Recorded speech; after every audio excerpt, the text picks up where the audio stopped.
ګرانو لیدونکو السلام علیکم ورحمت الله وبرکاتو. د مایکروسافټ اکسل 2019 فنکشن او فارمولو د کلاس د 14مې ورځې درس دوهمې برخې ته ښه راغلاست. په تیر درس کې مونږه په ان لاجیکل فنکشن باندې خبرې کړې وې او په دې درس کې مونږه په اور لاجیکل فنکشن باندې خبرې کوو.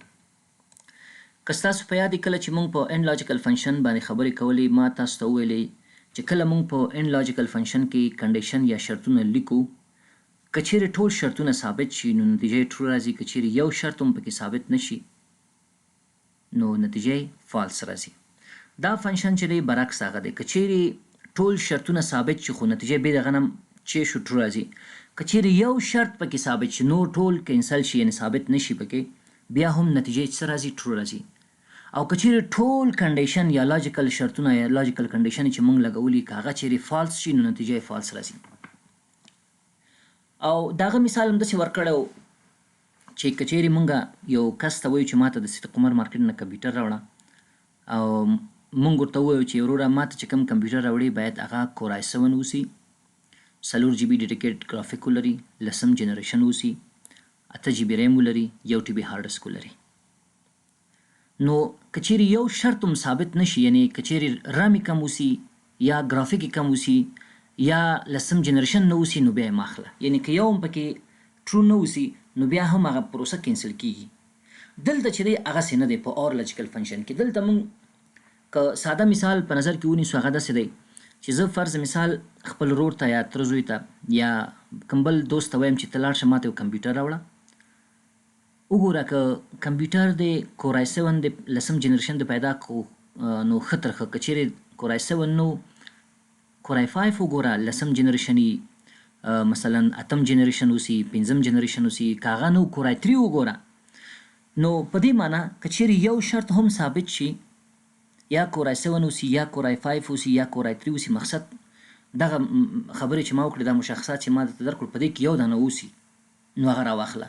نو اور لاجیکل فنکشن هم داسې کار کوي. که چیرې کوم شرطونه موږ په اور لاجیکل فنکشن کې لاجیکل کنډیشن چې موږ لګو که چیرې یو پکې ثابت شي نتیجه د ټرو ده، او که چیرې ټول مثلا ثابت نشي یعنی یو پکې ثابت نشي نو په هغه حالت کې نتیجه فالس راځي. یعنی په دې معنی چې یو کس ما ولېږه صدیق عمر مارکیټ ته نه کور آی 7 کمپیوټر و هلته کوم کس ته چې ما دا لېږلی نه کور آی 5 و نه کور آی 3 و، نفر بیرته راځي ما منفي جواب راکوي په دې معنی چې وروره کمپیوټر چې تا چې کوم کنډیشن شرطونه لګولي هغه یو هم پیدا نه شو.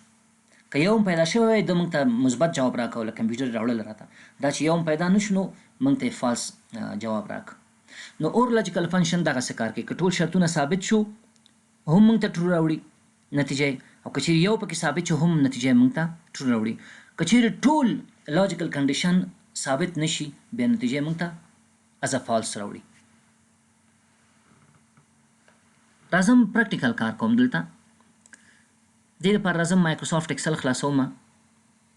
دلته وګورئ ما یو عنوان ورکړی په نوم د فایندینګ امپلایز اوارډ سټیټس. زه د مثال په طور په یو اداره کې ایچ آر کې کار کوم، یا ایچ آر منیجر یا ایچ آر افیسر یا ایچ آر سپیشلیست.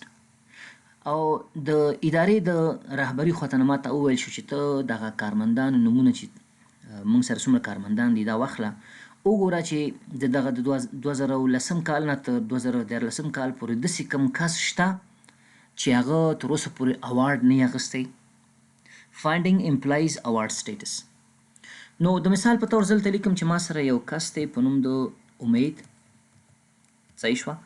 په 2010 کال کې د اوارډ نه دی اخیستی، نو په 11 کې هم نه دی اخیستی، په 12 کې یس د اوارډ واخیسته، په 2013 کې هم نه دی اخیستی. په همدې شکل باندې یو بل کس دی ما سره په نوم د سلام، د په 2011 کې هم نه دی اخیستی اوارډ، په 11 کې هم نه دی اخیستی، په 12 کې هم نه دی اخیستی او په 14 کې هم نه دی اخیستی.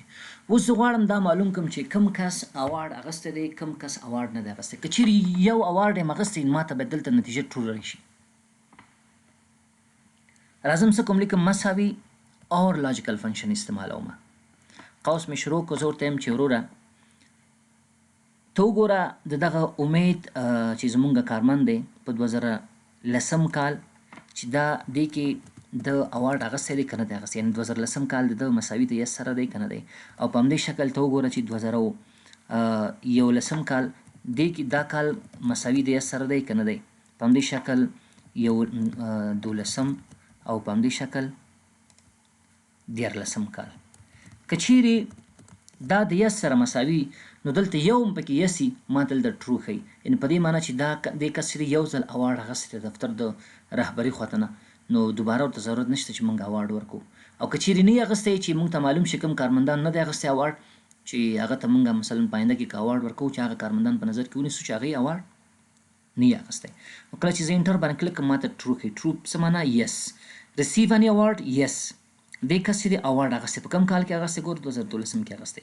او که چیرې دا فنکشن زه سلیکټ کړم داسې لاندې راوړم دا کنټرول ډي باندې کلک کړم چې لاندې م تطبیق شي، نو دلته وګورئ دلته ماته نو ښیي، فالس نتیجه راکوي. فالس په دې معنی چې نو، یعنې دې کس تر اوسه پورې اوارډ نه دی اخیستی. که چیرې یو کال کې زه یس انتخاب کوم ورته یس ولیکم نو اټومیټیکل هلته ټرو راځي، په دې معنی چې دې کس اوارډ اخیستی.